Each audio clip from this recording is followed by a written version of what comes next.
Beethoven was there to change the world. Arguably he did.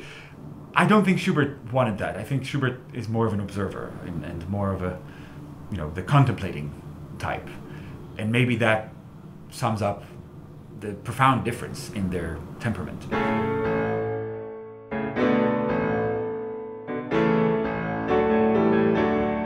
Programming Schubert is always an interesting task. And it's very easy to have nothing but Schubert because it's certainly varied and interesting and deep enough to fill any program. My contribution is a piece that I wrote in 2007 called Isabelle Eberhard Dreams of Pianos. The title refers to a historical figure that I've been obsessed with for a number of years, Isabelle Eberhard. She was a Swiss woman who explored North Africa by herself in the very early years of the 20th century. The piece is scored for piano and pre-recorded soundtrack, and the soundtrack is made up of piano samples.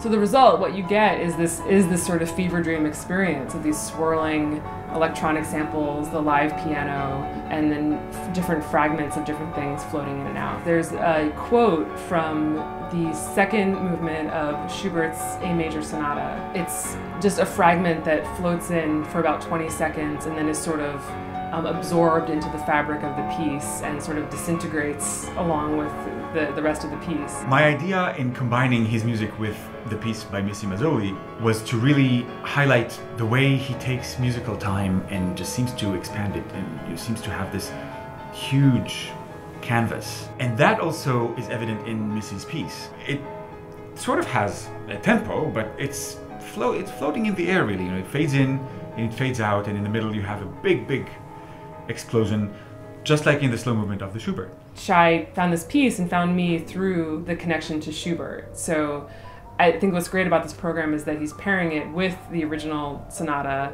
and a bunch of other works by Schubert, so that you can see there's a really organic connection between the new and the old works in the program. I feel drawn to Schubert's music more and more. I like to have myself immersed in it all the time.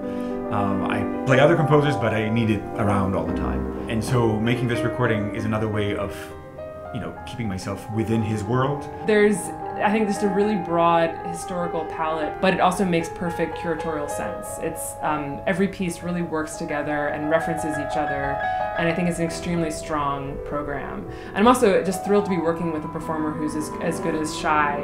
It's just an amazing experience to sit there and have put your work into the hands of such a gifted artist.